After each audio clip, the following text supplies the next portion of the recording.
sell my car to pay my 2 workers' salary. That was the end. But it wasn't the end of me. You made your first million at what age? 28 years. 28. And then you lost it at what age? Every young man must have a price, and that is your principle. And your principle must be above your desire. What you accept will never upset you, will never frustrate you, will never depress you. You need to be a master of your own feelings. How do we keep money? You are 20 years old again, and you're about to start life. What decisions would you make? It's okay to make mistakes. At this level, I wouldn't want to repeat some of them. What's the lowest scale of logistics that a young person can do? You can do. We have 3 stages of business life cycle. The infant stage, the organic stage, and the corporate stage. You can have a very good business plan, but it might be the wrong person for execution. The next billionaires in the world will come from Africa. Do you think you'll be the first Ghanaian to go on the Forbes? My net worth has passed $1 billion. I really admire your energy.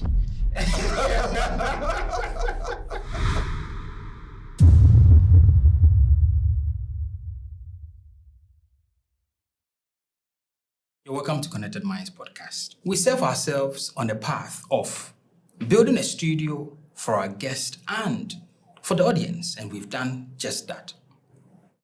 Today, I'm very pleased that the man I've got in the studio, in our new studio today, is Dr. Daniel McKorley. McDan, everybody calls him across Africa.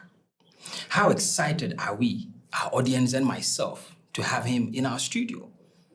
He's done years of entrepreneurship. Look, when we talk about old money, this conversation is going to be about old money. And you know what it is? Old money lasts the longest. If you are here and it's your first time, please click the subscribe button and become part of the family.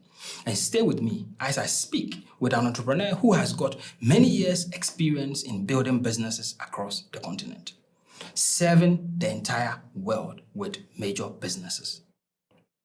Today, we're going to delve deep into how he did it. You know, this podcast is about how. You're welcome to our studio, Dr. Daniel McKorley. McDan, everybody calls you, but I can't call you McDan. I have to call you Doc. No, you can call me anything you want. Okay? Thank you so much. I'm your brother. Thank you. First question. I've read a bit about you, watched a lot of interviews, and you keep talking about starting off as a messenger. How did you even get that opportunity to start with from the beginning? Well, thank you very much for having me here. You have an impressive studio. Thank you. I'm very happy to be here. Starting up as a messenger is the greatest opportunities that I've ever had. At times, it's not the big things that make the difference. It's the small things and how you take the small things very seriously. What I am today, I owe it to the person who gave me the job as a messenger. So, a poor young guy from Labadi, selling on the street of Labadi. A Saito boy. What do I have? I need to move on, feed myself, and clothe myself, and there's opportunity. But you were a driver's mate? Yeah. And then you were working on a construction site? Yeah. And then you get an opportunity to become a messenger? Yeah. But how did you get that opportunity? How did that come by? It's the greatest opportunity I ever had because I was introduced to somebody into logistics. So when I got there, the man just asked my name. So I'm coming from this man. So okay, just go and sit at the corner there. I sat there the whole day, not a word to me. The following day I went, and his assistant asked me to clean the office. I started cleaning the office, buying food for them up and down, doing photocopies. So that's how it revolved. So at the end of the week, they gave me some small bonus for cleaning and running the errands for them.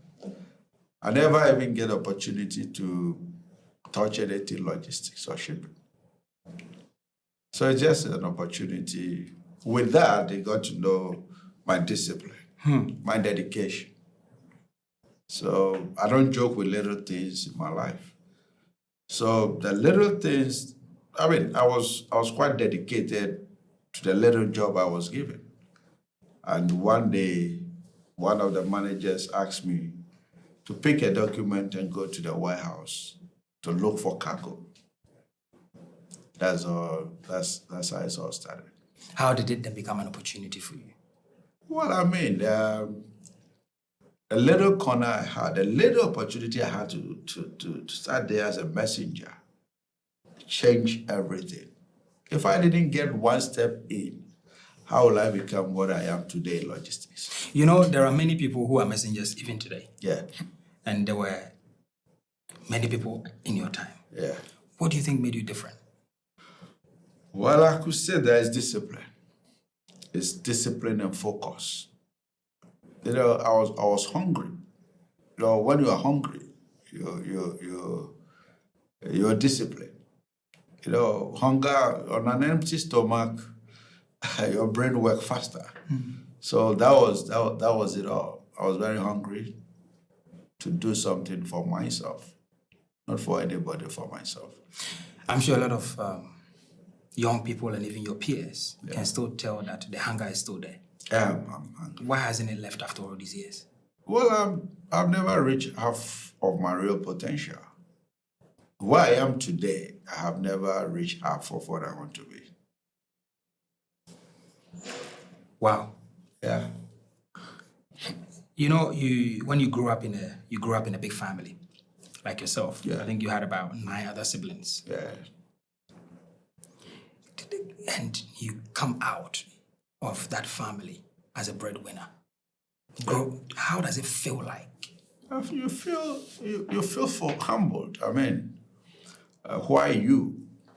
The favor of God, you see, the God factor as you move in this journey. Never let go the God factor. Every step you take. Oh, wow, how special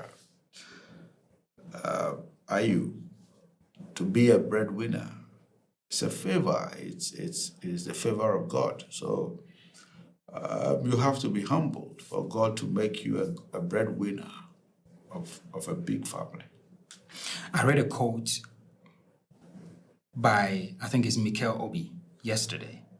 And then he was saying that in Africa, when you make money, it is not just for you. Yeah. That's very true. That's very, very true. You need to share. God brought us here. God knows why he brought us here. So making money is an opportunity. You have to share. The early stages when you first made, some money. Yeah. How was it like in the family? The position you have in the family? How did it influence your relationship with your siblings? Well, when I was growing up, you never noticed what I was doing. You can't tell my worth. So I did what I had to do for my family and extended family and my friends. You need to help. I mean, this is where God brought us. To see other people around you smiling, it makes you fulfilled. How do you want to be the only one at the top? You have to pull people along with you. And that's what makes a big difference. Did you show that you had enough to the family members, or you made it look a bit low-key? You can't show off where we're coming from. Till today, I use one car. I am who I am. And it's dangerous. You don't want anybody to feel bad.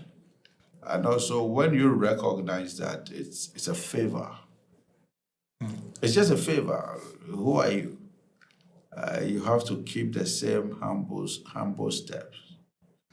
So you always ask God to give you the right tongue and keep your steps right. That you will not be a thorn in somebody's flesh. So your environment must be light. Wherever you find yourself, there must be light around you.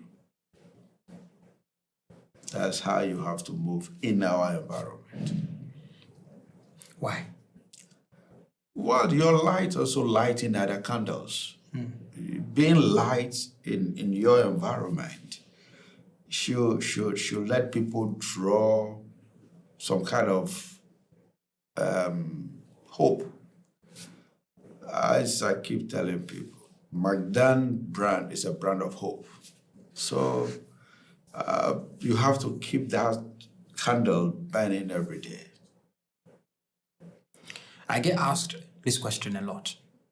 Mr. Derek, I'm trying to do business, but there's a lot of family pressure from both extended and nuclear. How do you manage? How did you manage that? Because when you first come to money and you are from a big family and that pressure is on, don't you think there's a strategy you have to use to be able to keep building without losing what you have? Well, you have to help, but there's an extent of how you have to help whilst you are building yourself. Okay. So if the little you have, you share, how do you become bigger to help more people? So you have to use a bit of wisdom, build yourself first. Maybe in your little corner, you can help 2 people, 3 people.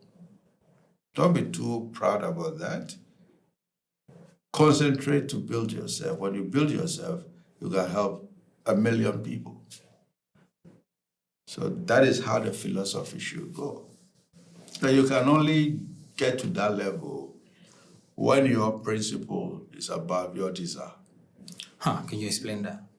Well, I mean, we belong to a world where we are ahead of our persona is ahead of the things we do.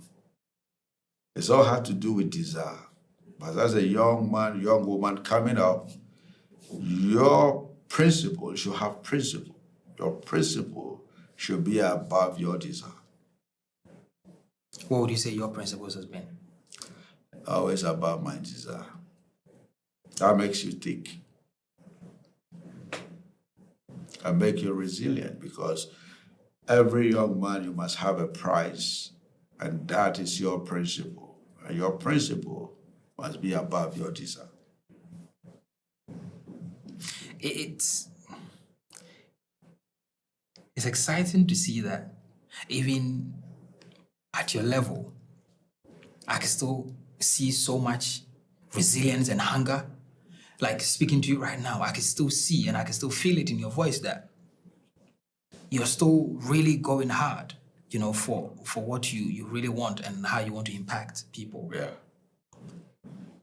Because, and just today, these young people were asking me, how come there are people who make money, they wait at a later stage in their life, maybe, 70, 80, then they start, philanthropy work. And there are people, they start very young.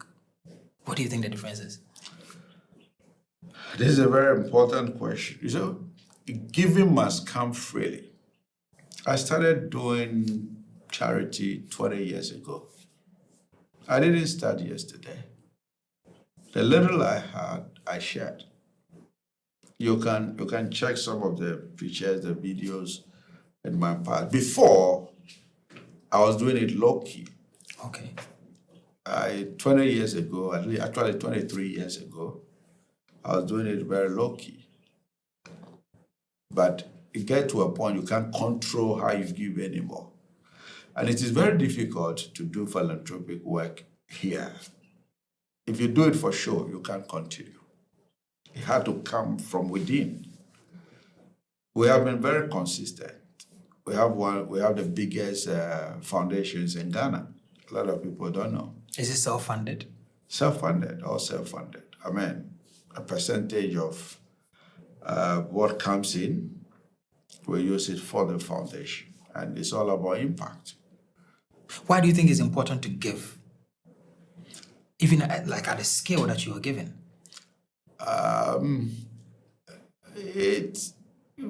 why is it not important to give?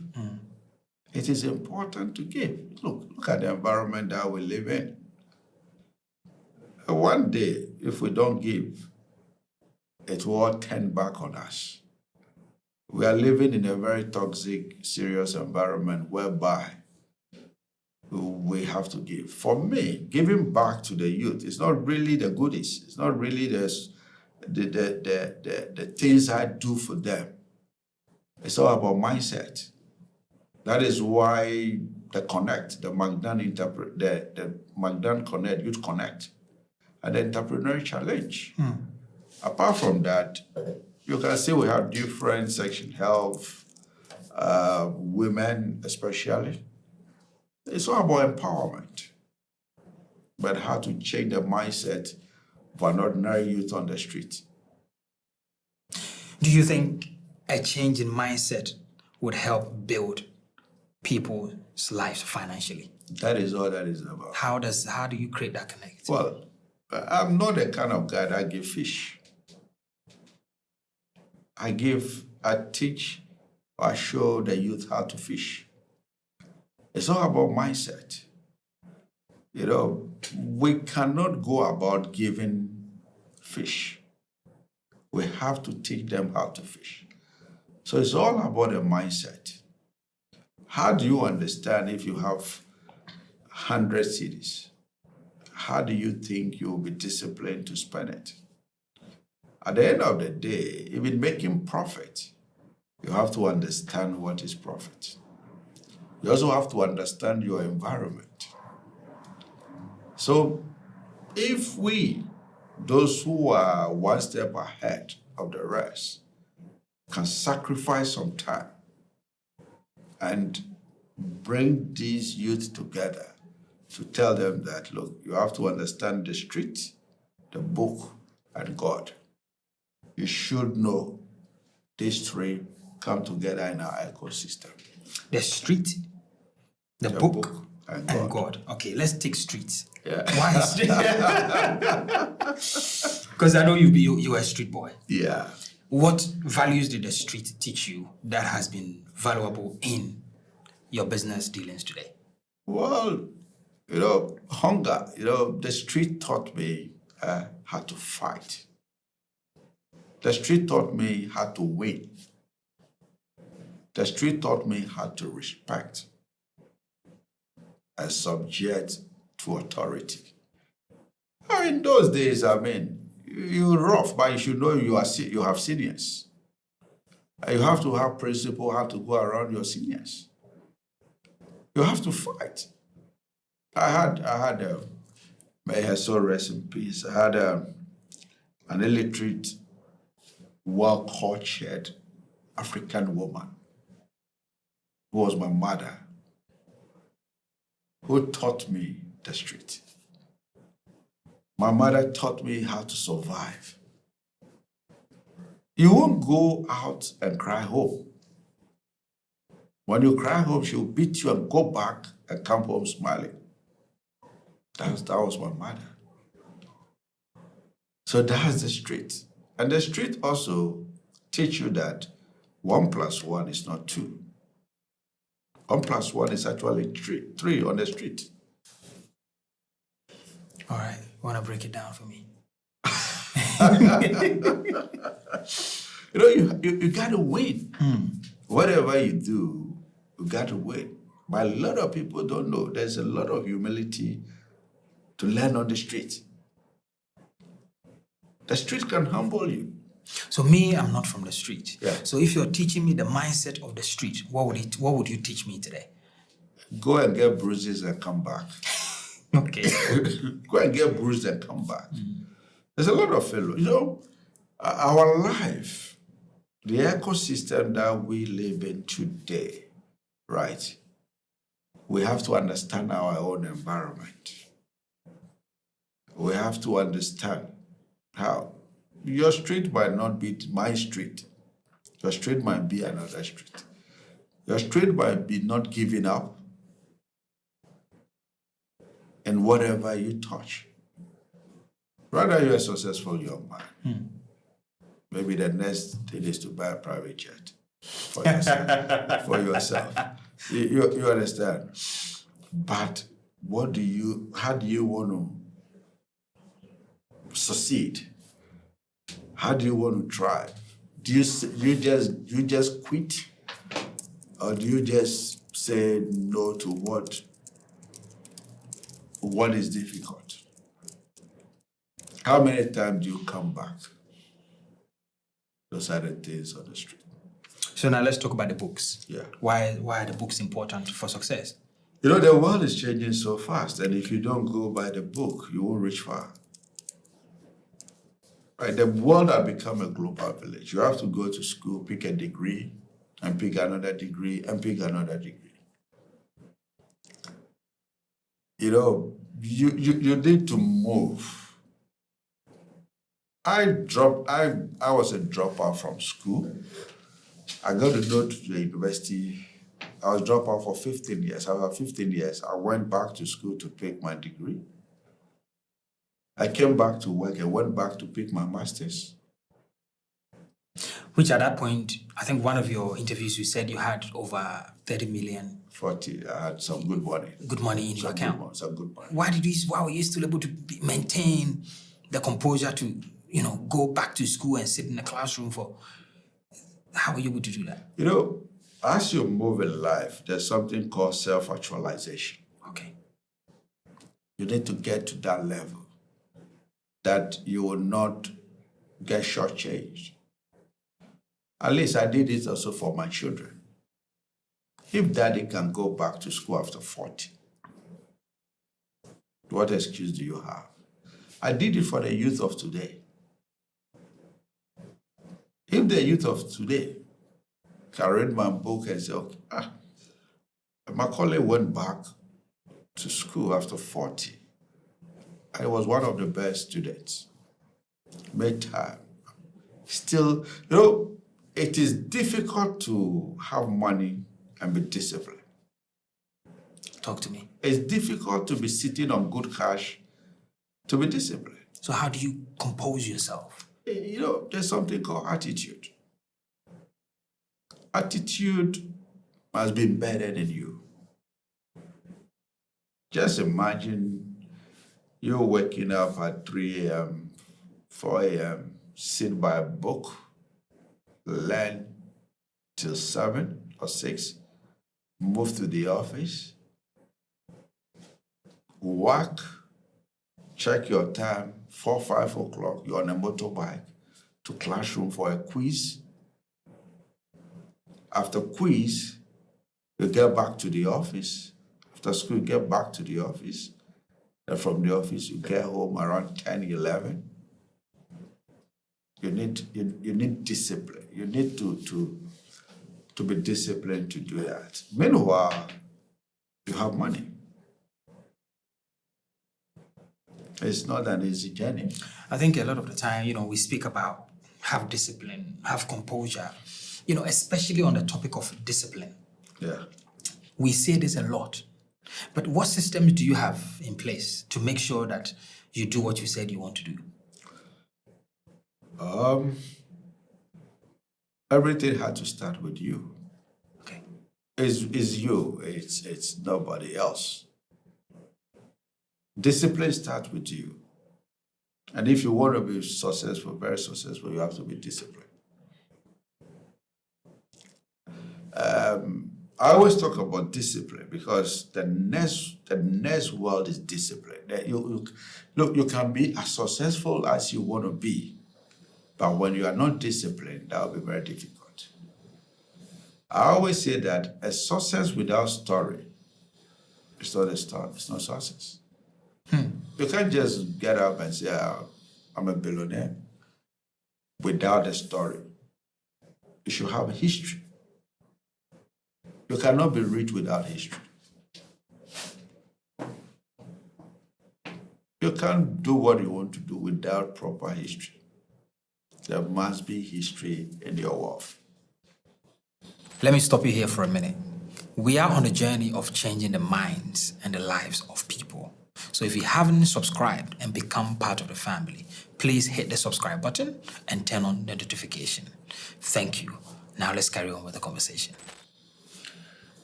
Wow. So we're going to go back to how you made your first million. Okay. This question they've asked me so many times that when you do sit in this chair, I have to ask you, because we know that you were a messenger, then you worked in a construction site, you were a driver's mate as well, you were a people teacher at a point as well. Yeah. But how did you make that first million? Okay, let me tell you. At that point, I was working between airport and Tamaport. And I started selling maize. So Fridays, I leave for Techiman to buy maize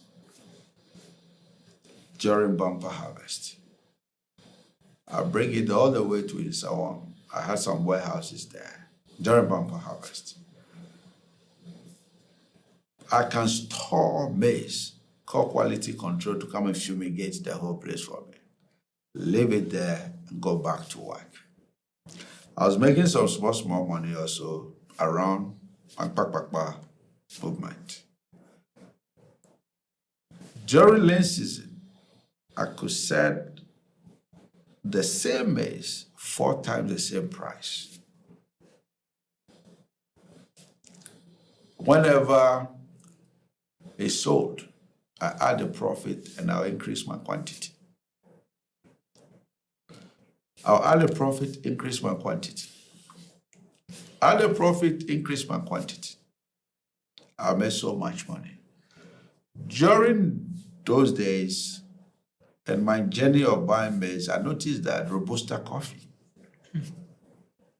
There's a lot of coffee in the hinterlands. So I started buying coffee, the raw coffee. So I was buying coffee and maize. So I started exporting the coffee. I have a client in Europe called Euro Commodities. At the same time, also my logistics business. So I had to buy, instead of hiring trucks, I have to buy my first truck out of the profit to be able to make more profit. Okay, so at this level, what was your education level? At that level, I was A-level. I struggling to go to university. I was a school dropout. Right. Yeah. So everything you knew Yeah. was from the street. From the street. So you applied the principles on the street. On the street. With a little bit of discipline. To make your first million. To make my first million. Did you see the money in cash? Oh yeah. I was collecting cash, but yeah. And how did you feel? You go and lie down, you feel like God. But you step out of the room, you feel humble. At a boy coming this way, but you cannot notice what I was making. I was driving Fiat Ritmo. You can go Fiat Ritmo. Wow.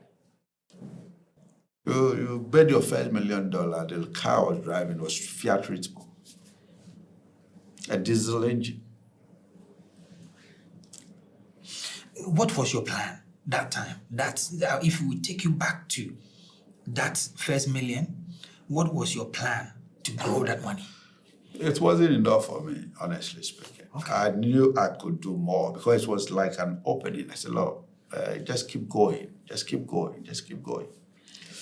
And then eventually I lost all. How did you lose it? I lost everything. I have to sell my car to pay my 3-4 workers' salary. Greed can, when you are too much hungry and greed setting, it's okay. But it's all the path and the experience that you have to. I lost all. I bought a whole warehouse of coffee.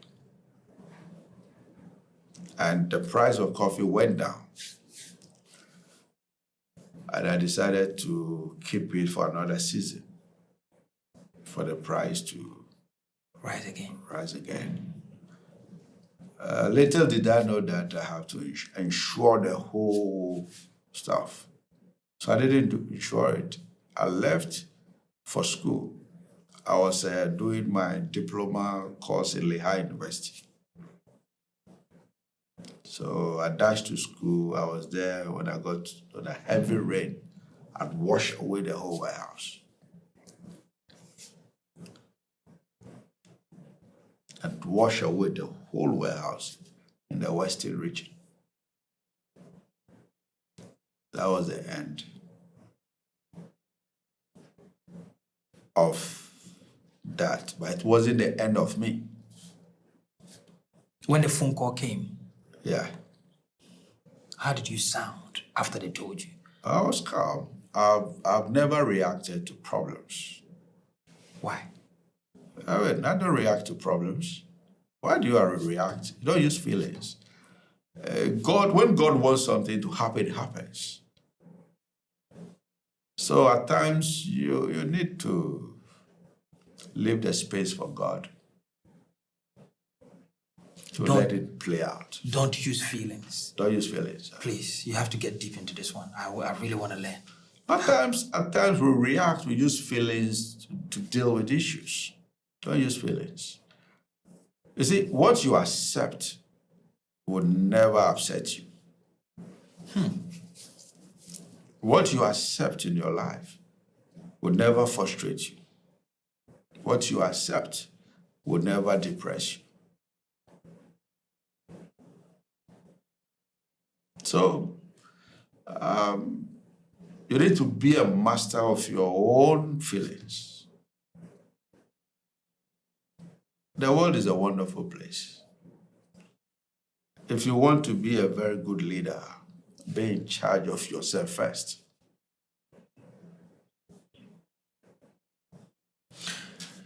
You made your first million at what age? 28 years. 28. And then you lost it at what age? 32. These times you had family, your own family? Yes. And they were in good schools, I guess. From the million. You probably put them in good schools. I'm just trying to think. Normally, my how you carried on. children are like modest schools. So as I'm talking to you, one of my sons is in Saito. Yeah. Okay. My last but one son is in Saito. Okay, please. Why? I want him to be tough a little. I want a school that uses a rod.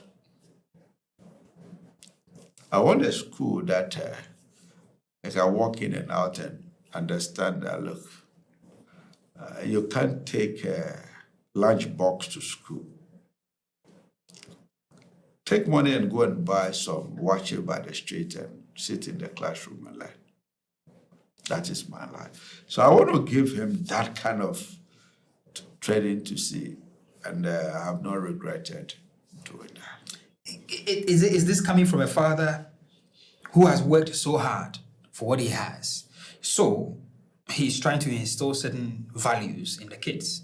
So now what is happening is, do you think you can really see yourself in any of your children? Oh yes. I mean, okay. I cannot be more successful than my children. Immediately I become more successful than my children, I'm a failure. As a father, how do you become more successful than your children? Your children have to be more successful than you. Even though your time was different, the type of struggle you have seen to break out to this level. You know, in our quest, nowadays, trying to give the best to our children, we'd rather destroy them. That is what is going on right now in the world. In our quest to give the best to our children, we give back to them, go to America, go and have your education, do this, and all that.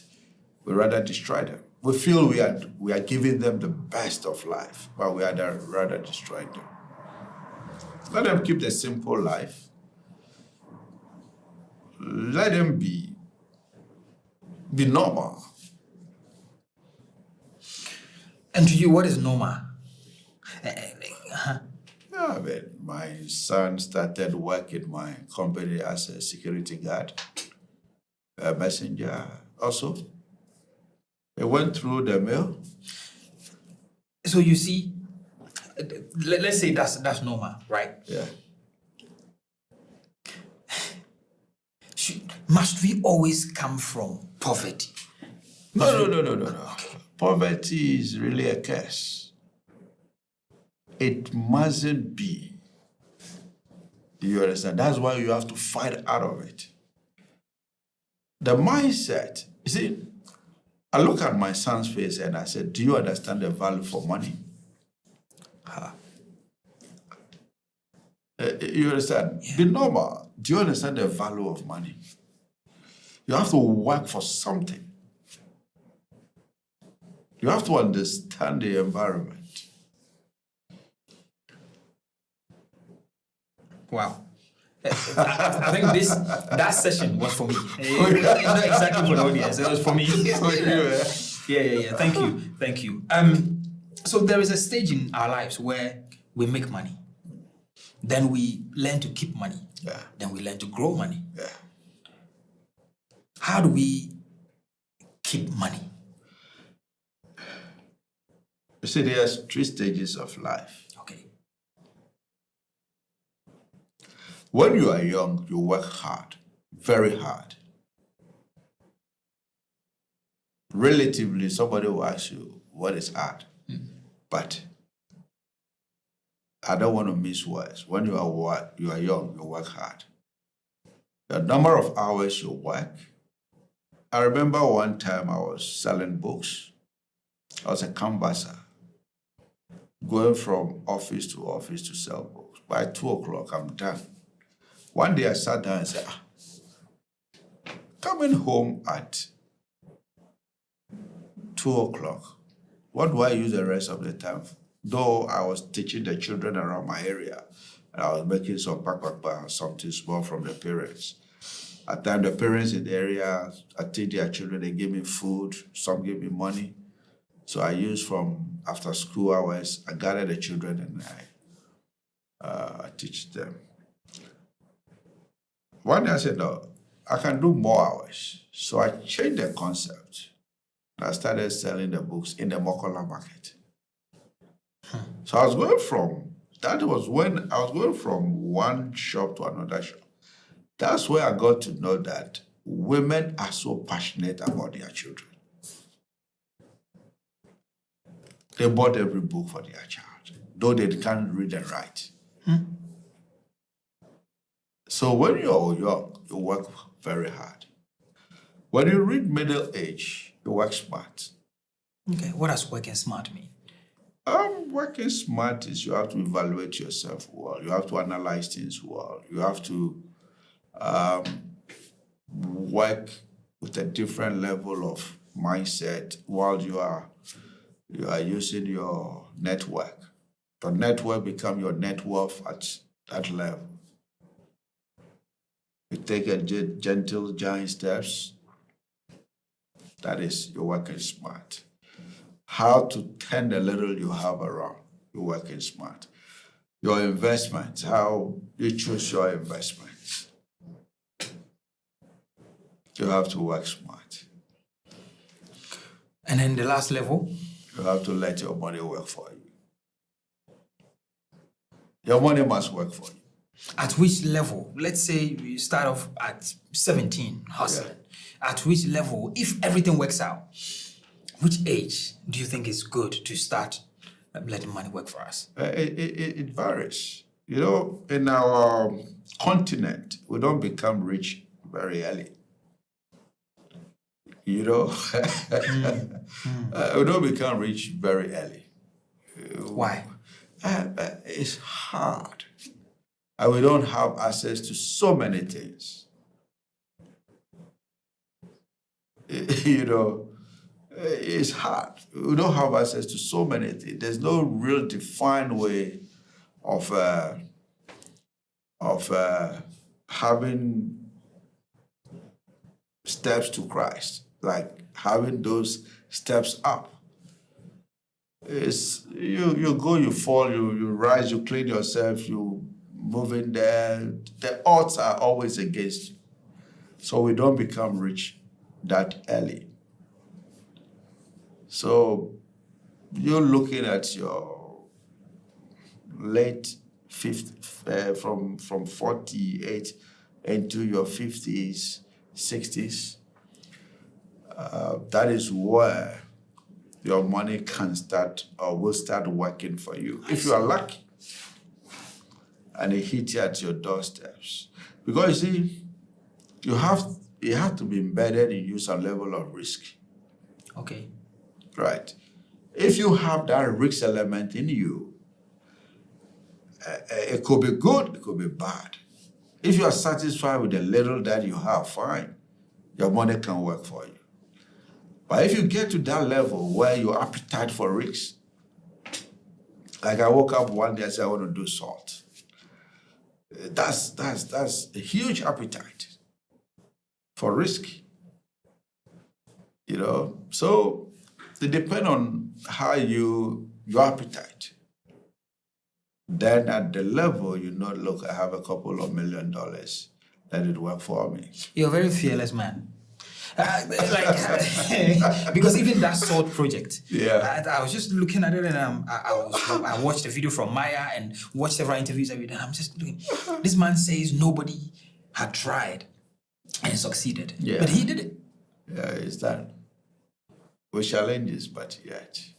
If a gun was put to your face right now, on that land, how would you feel inside? Well, I have done something. I mean, you see, whatever you're going to do in life, 99% of the people will say, don't do it. Yep. It's risky. It's dangerous. Right. Listen to them. It's okay. Right. If you are able to do it, or if you are not able to do it, it's either you are making the greatest mistakes of your life or you are making history. A history that changes people's life. And whatever step you take is not your steps. It's not for you alone. Certain businesses you do in a country like Ghana, it's go beyond just you. So you get to a level, you become a national asset. A national asset like you changing your country. Aliko Dangote had done it. Yeah. Mike Adenuga has done it. Yeah. And two other people, Femi Otedola. And I have had conversations and I've said that a small country like Ghana, for us to have a lot of billionaires like the way Nigerians have, we need government support. Do you agree? Well, I agree. I mean, government is the biggest stakeholder in whatever business we do. It is very, very important. And you see, businessmen, all we need is regulations and the policies, the right policies, framework. Government can give you money. You understand? We know how to raise our money, no matter how difficult it is. We know how to raise our money. But we need a right business environment to succeed. We come from a country where we don't own anything. If you go to the telecom sector, it's owned by British and South Africans. If you go to the mining sector, it's owned by South Africans and Australians. You go to the construction sector, it's owned by Chinese and Italians, not the Turkish. If you go to manufacturing in Ghana, it's owned by Indians and Lebanese. If you go to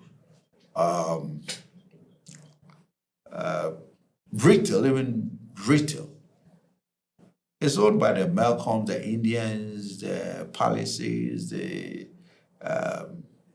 Lebanese. It's okay. But where do we stand as an indigenous businessman? And for me, I think if there's a deliberate action from government to support certain entrepreneurs to get on the Forbes list as billionaires from Ghana, it also makes the country look attractive to foreign investors. Well, we have to understand that as a country, and we have to be intentional about that.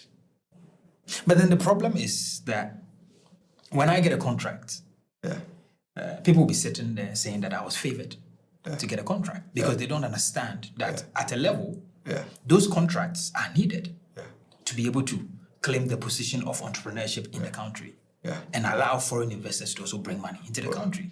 Well, that is the country we live in, but that shouldn't discourage anybody. Don't forget that Hosanna was sung for Jesus Christ. The same people who sang the Hosanna, less than 24 hours, they said crucified him. But how do you navigate that? No, you yourself, how do you navigate? You just don't. You see, you have to be a bit resilient. You have to be, what do you call favored? Ghana is our country. We have nowhere to go. You understand? You have to be focused as a businessman. You have to, the most important thing you do as a businessman is your integrity. Work with a high level of integrity. Be very purposeful about that. Be honest to your dealings. We rise and fall. We can rise and fall. We can give and take. But you have to be focused. You have to fight on. Yeah. You are 20 years old again. Yeah. And you're about to start life. Mm-hmm. What decisions would you make? Well, I have to check my time very carefully. I have to check my circles of friends. I have to be able to be more disciplined for what I have said. And I have to be able to see right from wrong. It's okay to make mistakes, but at this level, 20-year-old, I wouldn't want to repeat some of them. Yeah. What's one mistake you can remember in your years of doing business that we can learn from? One of them is what I told you. I mean, not insuring my whole listing and it wiped off. We have to be able to have that level of security. I burned millions because of, let's say, 10,000. This path that you've chosen to become who you are, would you have chosen the same path? I will never change for any other path. I will never change. You understand Ghana very much, more than a lot of young Ghanaians, and especially people even from the diaspora. Yeah. If I asked you today to give me 5 businesses that you think I can do today, or anybody else watching us can do today, what would it be? I would divide the business into 2. Okay. Right. The service industry from the early 90s picked up. Okay. The service industry. I would want young people to also look into the service industry. What sort of services are we talking about? If you look at logistics, for instance, it's service. It's totally service. Some of my business, you look at it, they're totally service. What's the lowest scale of logistics that a young person can do with, say, 20,000 cedis? Packaging. Okay. You can do packaging. You can also help the bigger wholesalers or the shops for deliveries. Don't forget that the richest company in the world, one of the richest companies, is into logistics. It's a logistic company. Amazon. Amazon is basically a logistic company.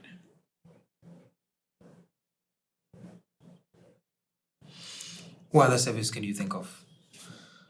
On top of my head, you can start from buying and selling. You can go into maize. I was there before, and that business would never collapse. It would never die. Just that young people are not taking it seriously. What is a bag of maize on the market today? I have no idea. I think it's about 600. Okay. Is it 600 or 700? I'm not so sure. I'm not sure. And in the interlands, when you get to Accra, the price is double.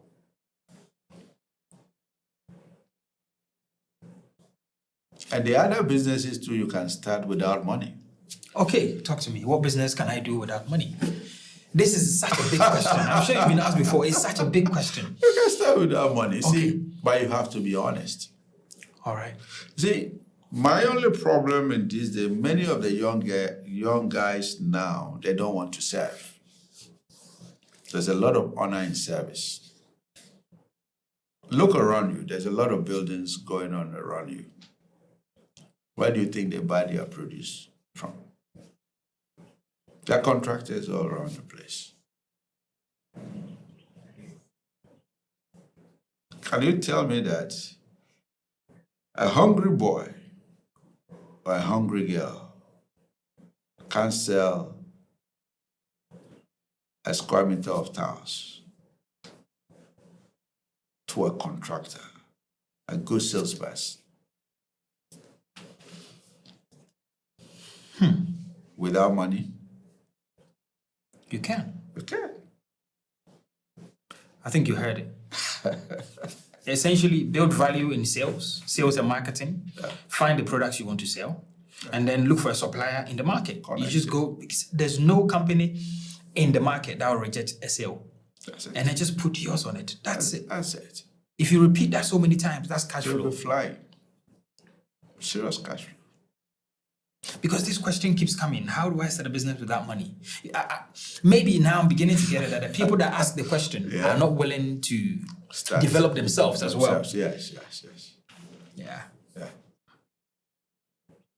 Any more business that I can do? I'm moving to Ghana as well. Any more business? I can give you a lot. We can talk. I can give you a lot of business. So many businesses around here. I've not even talked about that Greek. 20,000 is a lot of money. 20,000 cities. It's a lot of money. It's a lot of money. I give interest-free loan to women. That's my foundation. So far, I've supported over 3,000-4,000 women on interest-free loan. I gave a woman with 2 kids 6,000 for a chop bar. Less than 1 year, she's made 80,000. A chop bar. Okay. 6,000 to run a chop bar. Why are you so interested in entrepreneurship? You know, entrepreneurship, it's anything that gives impact. Just impact. Look, I have built astroturfs around the city. Somebody asks, why astroturfs? Anywhere I build astroturf, I built 4 astroturfs around the city. And I'm building more. By next year, by this time, I should be able to build about 10. It creates a lot of economic activities. You have one at Labadi. One time they were playing soccer. I got down during halftime. I could count as much as 90 vendors. What are they selling? Yam, chofi, togbe. You know, those are the things. Coconut. I mean, so you realize that it brings a lot of economic activity in the area. You support the woman. I help women a lot. That is why I have 2 programs, even 3 for women. I have the health care for widows. I have the widows program, and I have the interest-free loan for women. And I'm still moving. I want to help as many women as I can. So it's very impactful for somebody who just give 6,000 could come out with such a success story. Yeah. It's very impactful. With 2 kids. And what I do also is with the widows and the less privileged women, I pick their kids on my scholarship models. Wow. You have this challenge, the McDan Youth Connect that you do, and then also your entrepreneurship challenge as well. Yeah. I know Prophet Prakash has been on one of your panels recently. He's a wonderful person. Yeah, lovely man. He's actually one of the reasons why this conversation is also happening. Yeah. So kudos to you, Prof. When you see these entrepreneurs come to you with these business plans, and can you tell the ones that can truly do well aside their business plans? Can you tell? Do you have an ick about who can actually do well? Definitely. You see, the business itself is number one. The person behind the business is the most important. You can have a very good business plan, but it might be the wrong person for execution. In this world, we have 3 people. We have people who can sit and think about a business plan. They know everything when it comes to business. But when you give them execution, 0. We have the second type of people who don't have ideas, but they execute. And we have the third type of people who are only 2% in the world. They can sit down, nurture a business idea, put plans together and move, and it will be successful. So the entrepreneur challenge, with me, I look at the person behind the business. What do you see? What do you look for? Well, it's the attitude. Okay. You see, making money or becoming wealthy, 70% is your attitude. 25% is the skill. 5% is the knowledge. So if you want to be very successful, 70% should be your attitude. Attitude is everything. Let me stop you here for a minute. We are on a journey of changing the minds and the lives of people. So if you haven't subscribed and become part of the family, please hit the subscribe button and turn on the notification. Thank you. Now let's carry on with the conversation. Wow. At this point in the conversation, we're going to take questions from our connected champions. So these are the champions that usually get one of these. And then these champions are in our connected academy platform. And the first question is from Kelvin. Some of these questions I may have already asked you. So I'll just take their names quickly. Kelvin says that if everything crashed today, what skill or mindset would help you rebuild? By my strength, by my braveness and discipline. That's all. That is why, as a businessman, everything can crash, but you can't lie down there. You gotta add the pieces, get up and move. You can't break. You shouldn't break. Things happen. When things go down, Yeah. sometimes it can affect your ability to make decisions as well. Definitely. Yeah. But how do you deal with that? You have to accept. It's acceptance. It's the same acceptance. You understand? There is a God, right? When Job was tried by the devil, the only thing God asked the devil not to touch is his life. So you must have life. You can't break. You shouldn't break. If you are, how you manage to get, you should surely, you always come back. That is why, as a businessman, keep your integrity very high. I want to test your knowledge, and I've asked this question in our previous big episode. How many businesses in industries do you have? Well, I'm scaling down to only 3 or 4. Okay. Yeah. Well, within the McDan group? Yeah, I have the salt, the mining. Yep. I have the aviation. I have the logistics. And I have construction, hydro work together. So this is, let's say, 5 or 6 industries. Why is it important to diversify into different industries? Well, we are living in Africa. Okay. Opportunities are always there. Right. Salt, what do I want in salt? The next billionaires on the continent or in the world will come from Africa. And those billionaires will be owning our resources. So why do we leave the space of mining? Salt is a big shit. It's a big thing. Do you think you'll be the first Ghanaian to go on the Forbes? Oh, there are other Ghanaians also moving. But I'm almost there. Forbes for what? Forbes for what? To list you as a billionaire. I'll pass billionaire. I'll pass that level. My net worth has passed $1 billion. I really admire your energy. I must say. Feels like mentorship session for me. It's crazy. Wow. We have a question from... But you see, I'm saying this to encourage people. Yes. Not to show, as a show off. Absolutely. As a sign of show off.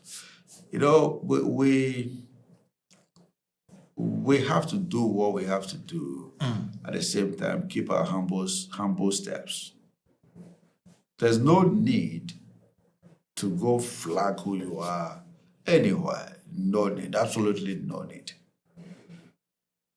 I am saying this to let the youth know that if McDan from the street can reach here, who am I? I am 100 steps ahead of McDan when McDan was 20 or 30. So no need to brag. I'm just telling you to encourage people. I keep telling people that my brand is a brand of hope.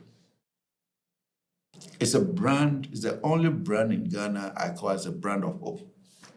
I can testify to that. Yes, because I want any young man who look at the brand to say, wow, I want to be like that brand. I want to build that brand. I want to be bigger than that brand. That is all that I'm doing with this youth thing and mindset stuff. If the boy from Labadi, the street boy, can build a brand, I can also do it. And he's probably one of the first people I have personally met who writes a book. A book, 288-page book. And this is not, it's not a fake print or anything. It's colored book and gives it out for free. I was just, when I got a copy, I was like, this has everything. Your principles, everything. You've written it here and given it out for free. Yeah. It's for the youth, One girl came to me, she needed help. She needed help in business and all that. I was busy. I gave her 10 minutes of my time.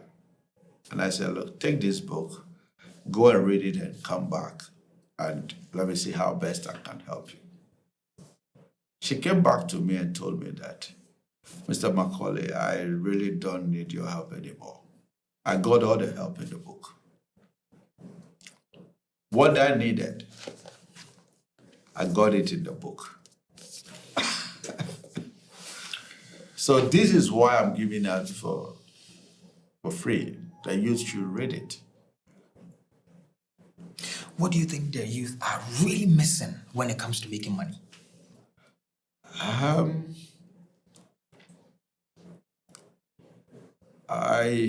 What they are missing is focus and discipline. They are not disciplined. They attach the wrong attitude towards almost everything they do. But when I check the numbers that meet me at the challenge, Ghanaian youth are smart. One of the most smartest being on this continent, Ghanaian youth. But the attitude. That is why I'm advocating to the Ministry of Education that the curriculum for the university, technical university, should be 2 years in the classroom, 1 year industry, come back the 4th year, come and graduate. Yes. So that the student will get closer to industry. Immediately you go through technical university, you're already an entrepreneur. Do you think entrepreneurship is what can save Africa from our economic challenges? Leadership. It's entrepreneurship and leadership. Okay. You understand? The right leaders getting into politics, governance, and all that. The right leadership. And also entrepreneurship, because we have too much on the continent. So it's entrepreneurship and governance and leadership. I agree. How many people does McDan Group employ in total? Well, so far about 7,000 direct. At the same time, once you go, you are cleaning up. A section which is not disciplined had to be cleaned up, reset, going on, you clean up, you sit, you reset. Discipline is really killing our environment. At this level, how much of that day-to-day are you involved in? You build a system. You want to be a very big entrepreneur. We have 3 stages of business life cycle. The infant stage, the organic stage, and the corporate stage. The infant stage where the young McDan was running around, taking coffee maize and into a warehouse, moving up and down. That's the infant stage where you have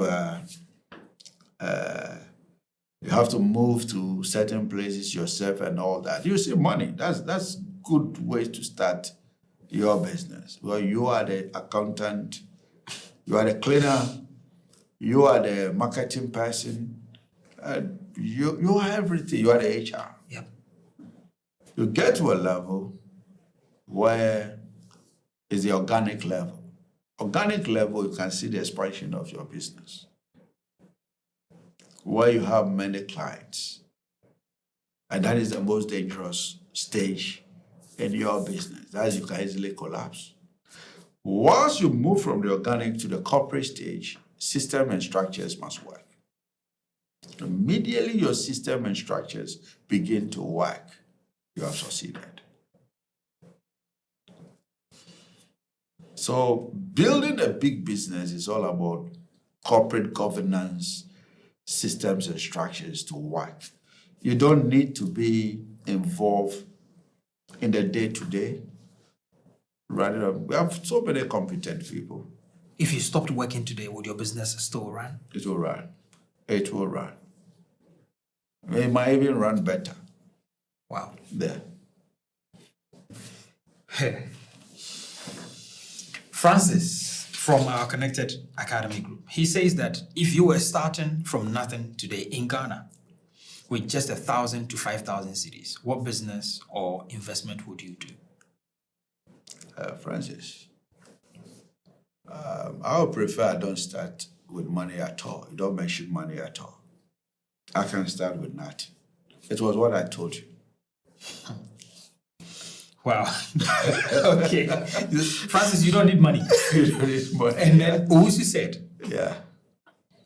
how do you deal with negative thoughts that come in your mind, in your head space?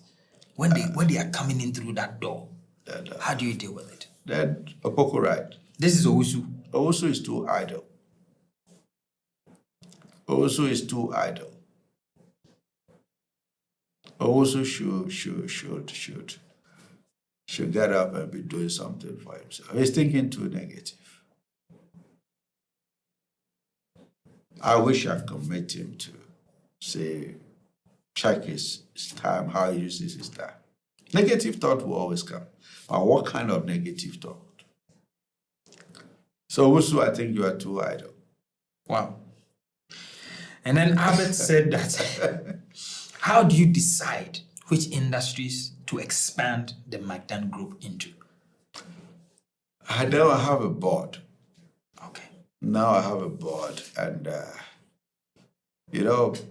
when you talk about expansion and with a big business, the richest companies in the world, they don't have 10, 20 companies. 1, 2 things, then that's what takes you across the globe. That's all. Now we have vessels. We have McDan Shipping has its own vessels. We are moving cargo across the continent. We've gone far. The salt, we're building a refinery. And also expanding the same salt industry and building a port to move the salt. So this is a big industry. I have a feeling you're very excited about the salt project. Well, look, salt touches everything. Everything. So why? And also, when you look at our ESG, it touches almost everything: the environment, social life, governance, and we've not even touched half of it. Salt is used for almost everything. Pharmaceutical industry, everything on this table is salt. You have this aluminum, right? It's salt. You need salt, caustic soda to extract the alumina to have this. This is ceramic. The salt you need to separate it. The clothes you are wearing is salt. To produce plastics is salt. Why wouldn't I be excited about something that touches everyone? Yeah. I think this one you already have an answer, Jonathan. I'm not going to ask this question because you've already got the answer already. So, is there anything we can discuss on your projects that you're doing on the topic of entrepreneurship that we haven't? I mean, you've asked me almost everything. It's all about impact. We are getting somewhere where the youth have to start telling their own story. When it comes to the entrepreneurial and the youth connect, it's their show, it's their environment, not my environment. It's what they need. And the little I have, I add to make that difference. So it's actually for them. And it's about time they started telling the benefit, the success story that they have acquired through just their contact with McDan. I wouldn't be excited for anything, not that much money I spend, not that much time, but my excitement should come from the story, the success story they would tell. I'm inspired by this conversation. So I'll take you on to our question, which I know the answer: motivation or discipline? It's discipline. Yes, I knew it. Did you? I knew it. And what's the best advice you've ever received? The best advice I've ever received? It sounds funny, but when I was a messenger, a man came to my office and told me that I like your motivation, I like your style. I was a little boy, but be careful about women. The women that are calling, I'm watching you. They are older than you. Get focused and make whatever you have to make first as a young man. The environment I was coming from, I thought then it was the best advice the man gave me. 30 years later, I met a man in Texas. And he called me and said, "Do you remember what I told you?" And he shook my hand. And I embraced him. I said, "Thank you." It sounds awkward, but it did a lot to me. I'm sure we've all taken the advice. We've all taken the advice. And again, I'm not going to ask you to recommend the book, because this is the book, guys. If you're looking for that book to read, this is the book. I'm going to put the details of how you can get a copy. It's free. So I'm going to put the details of how you can get a copy. And for the people in our Connected Academy group, I'll drop the details there as well. And I'll probably get some copies and I'll share it with you guys. I'd like to say thank you so much for your time. I am blessed to have you as my first guest in this studio. And when you came today as well, you wore white to complement, what we do here. Thank you. Thank you very much. And today what happened was, when Dr. McKorley came, he met some of our students from my academy, and they asked him some questions. They didn't know that he was coming. And I thank you so much for that as well, that I pulled a surprise on you and, you were happy to give your advice. Thank you. Welcome. So my name is Derek Abaite, and if you enjoyed this episode, share it with somebody, a friend, a colleague, and leave a comment below if you make it to the end, so that I know you are one of our champions and you deserve one of these. Stay connected.